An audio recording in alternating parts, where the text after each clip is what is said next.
Greetings from the Jazz Cloud. I'm Richie Zellin, and today I want to teach you all about the bebop scale.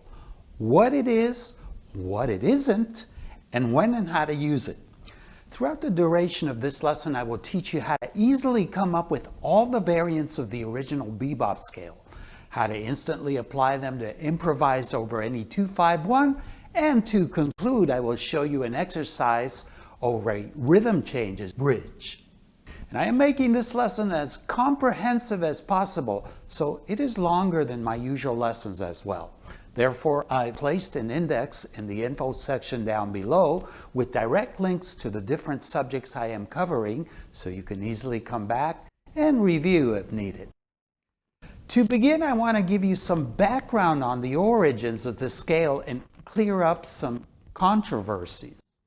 If you are already a user of the bebop scale, you may or may not be aware of what I'm going to point out, and you may not agree initially. But before you cut me off and criticize, I encourage you to stick with me, and you'll eventually realize that my goal here is not to invalidate the bebop scale, but instead to also understand it from a different theoretical perspective.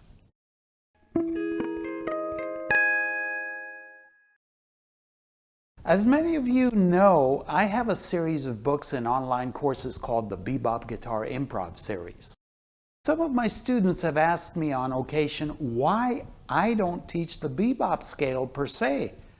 After all, it is a course specializing in bebop improvisation. Well, to answer that question, let me begin by defining the scale and giving you some background on how it came to be. And let me begin by stating that what is commonly referred to as the bebop scale is simply the Mixolydian mode with a chromatic passing tone between the flatted 7 and the root. It is also worth saying that it sounds a lot better when played descending from the root. And this in turn happens to be a direct contradiction to the advice I always give my students. Avoid starting your lines on the root and on the initial downbeat of a measure. The bass player is already hitting the root on that downbeat, so try to create some harmony by starting on a different chord tone, such as a third, a seventh, or an upper extension. However, if and when you decide to start on the root, playing the descending bebop scale is probably the best way to do it. Let me show you.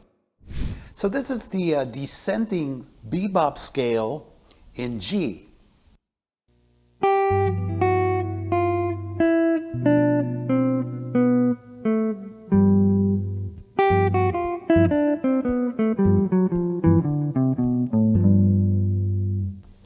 Now, if you play it ascending from the root, it pretty much sounds like you're reciting the musical alphabet.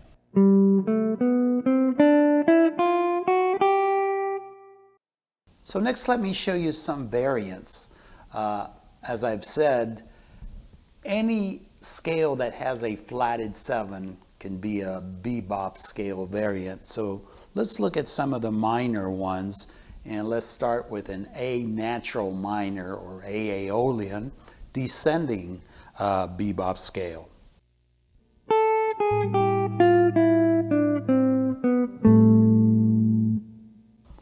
And here's the D Dorian descending bebop scale.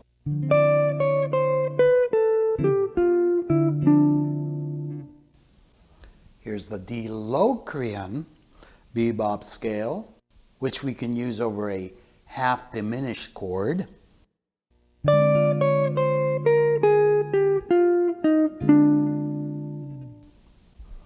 Let's look at some of the dominant variants.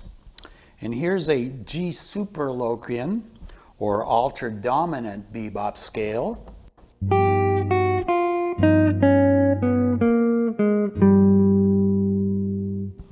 Here's a G Lydian dominant bebop scale.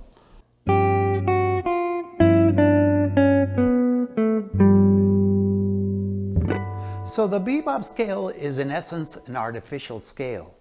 And by this, I'm not saying that it is bad or wrong, but instead I'm just sharing a controversial point of view among many music educators. And I speak from personal experience. I've taught at many great schools throughout the years, and any reference to the bebop scale was very rare. That's because at many jazz schools, such as Berklee College of Music, instead they teach you how to use and think in terms of approach tones, such as the chromatic passing tone between the flatted 7 and the root.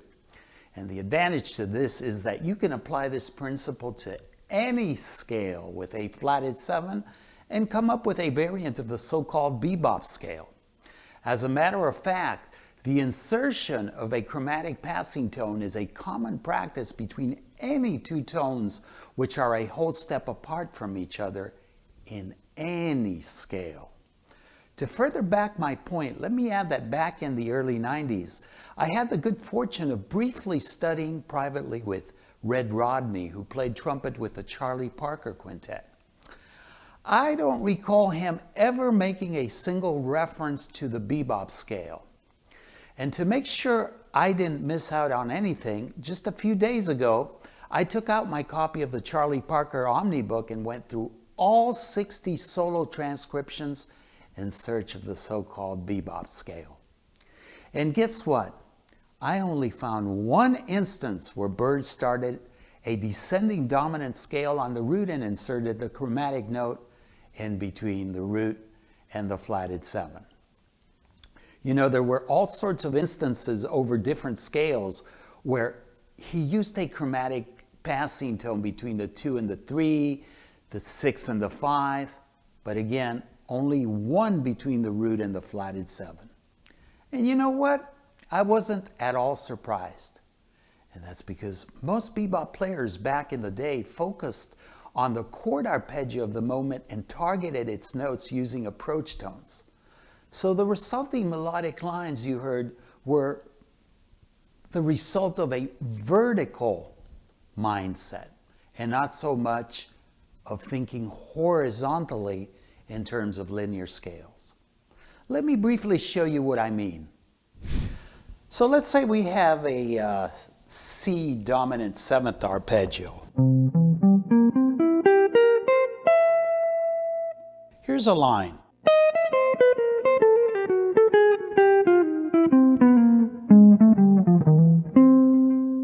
Now, all I'm doing is focusing on the arpeggio and targeting each note of the arpeggio with a chromatic or scale degree, which is not a chord tone, for example, a 2, a 4, or a 6, and resolving by stepwise motion to my target chord tone. So, a 3,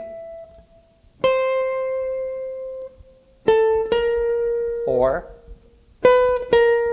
targeting my flat 7, targeting my 5, and closing my 3. So I'm focusing on the arpeggio and thinking vertically and not thinking in terms of scales.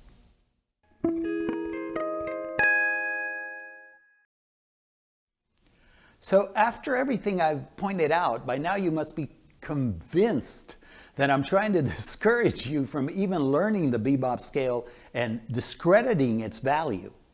Not so.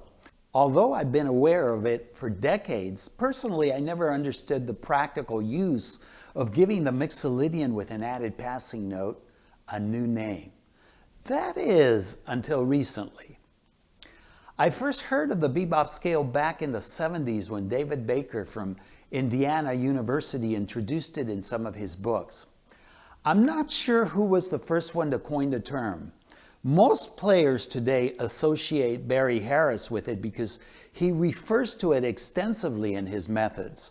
Now, regardless of who named it, for the sake of communication, today I believe it is handy to have a name to quickly refer to the concept it represents.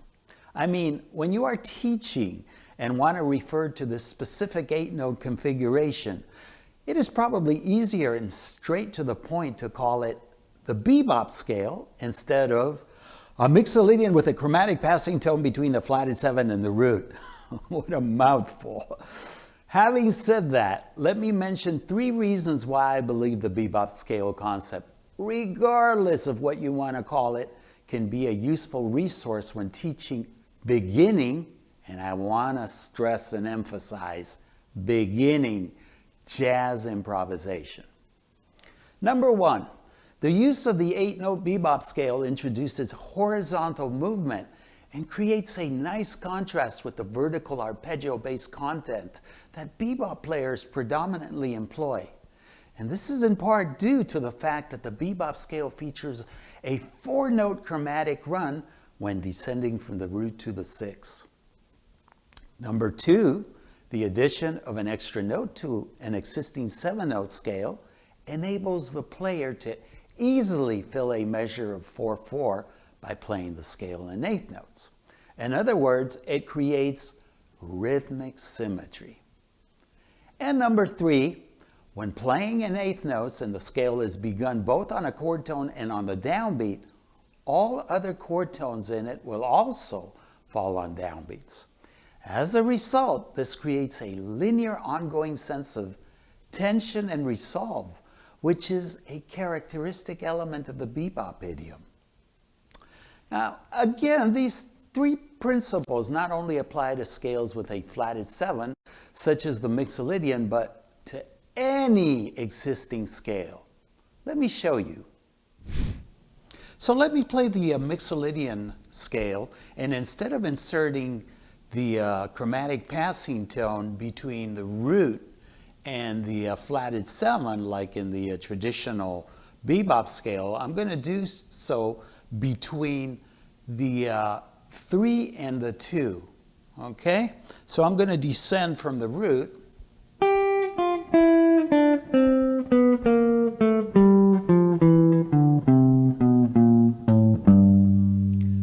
Now we can do the same thing anywhere and with any scale.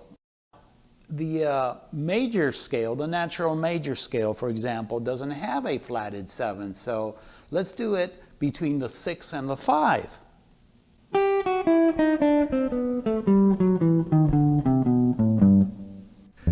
Next, I want to teach you how to apply this information to improvise, but I also want to encourage you to download the special study package I prepared so you can follow along in practice. And it consists of several PDFs featuring regular notation and detailed tab of all the scales and examples and the rhythm changes exercises that I'm going to introduce you to. Also MP3s of the exercises, as well as a backing track and 2 band-in-a-box files for those who own the software. All of this is available for download from my website, jazzguitar.richiezeland.com/premium for a very nominal contribution. So let's begin by looking at a simple application of the bebop scale over a 4-measure major 2-5-1. And as I mentioned earlier, any scale with a flatted 7 can be a variant of the bebop scale. So we will add a chromatic note between the flatted 7 and the root of the Dorian for the 2 minor chord, and follow it with the traditional bebop scale over the 5-7, the dominant, and end with a regular major scale. So here's the bebop scale over a 2-5-1 in C.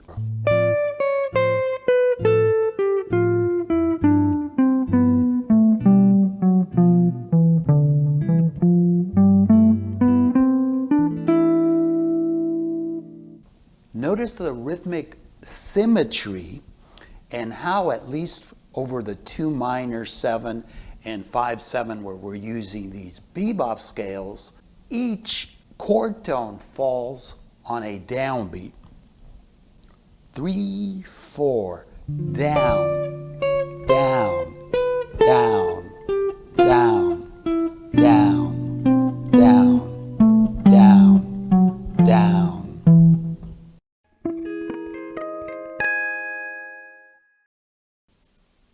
Next, let's look at some 2-measure major 2-5-1s.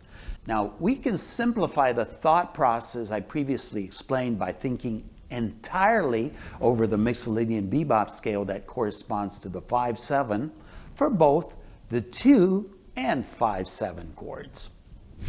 When descending over a 2/5 by starting on the root, you voice lead smoothly into the 5th of the 1 chord.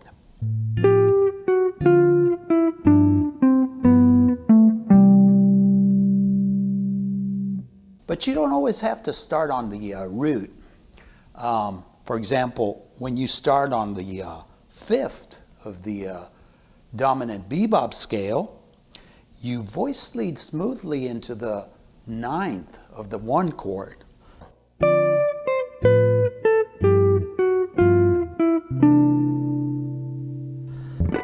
We can also use it ascending. However, starting on the root, like I mentioned earlier, sounds like you're simply reciting the musical alphabet. Since we are using the bebop Mixolydian here, when playing over the 2 minor chord, if we start ascending with the 3rd, it will immediately create an unwanted tritone with the flatted 3 of the underlying minor chord, as well as a dissonant minor 2nd with its flatted 7. So these are weak choices. Let's examine the good choices.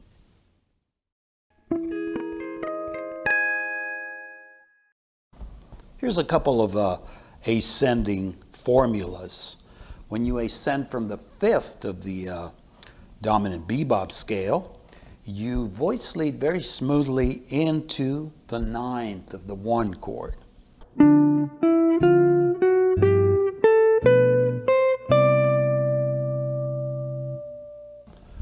Also, when you ascend from the flatted 7 of the dominant bebop scale, you end up on the 3rd of the 1 chord, but you've got to tie the last note, which is the 6th of the bebop scale, to what becomes the 3 in the 1 chord. So it goes like this.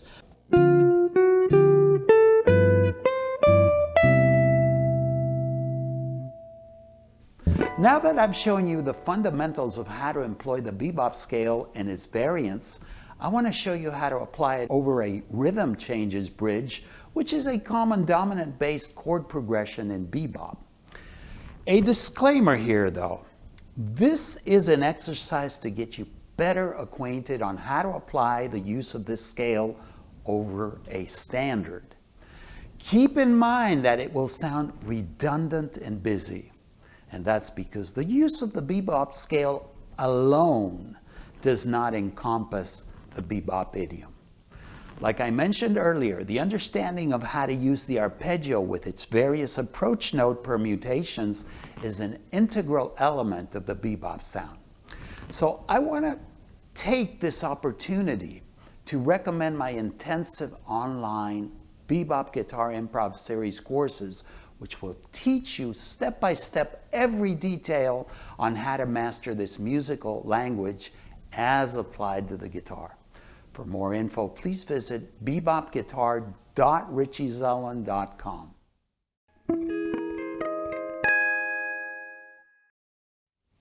Next, I'm first going to play over the B-flat rhythm changes bridge using descending and ascending bebop scales entirely in 8th notes. It starts in D7 and goes through the cycle of descending fifths until it resolves back to B-flat.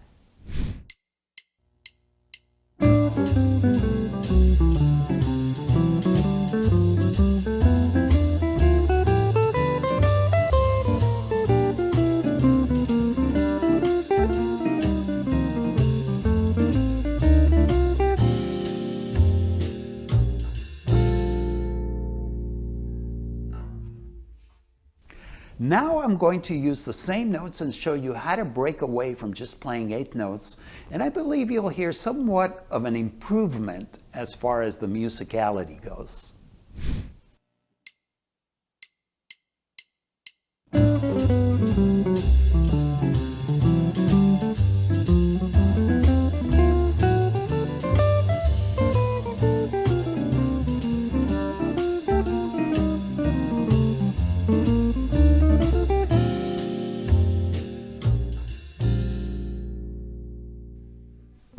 Now, if you want to make this sound even better, take these exercises and instead of applying the chromatic passing tone in between the root and the flatted 7 each time, do it instead between the 6 and the 5 or the 2 and the 3. And before I sign off, here's my final conclusion regarding the bebop scale. If you are a beginning jazz improvisation student, this might be a quick and sure way to get you playing over the changes without hitting a bunch of wrong notes. However, remember that it is only a formulaic resource to get you started and will only get you so far. I hope this lesson has been of benefit to you. As usual, I appreciate your comments and likes. And if this is your first time on the Jazz Guitar channel and you enjoyed this lesson, please be sure to subscribe and click on the bell icon so you will be notified of my upcoming lessons. Meanwhile, here's a couple of lessons I think you'll enjoy.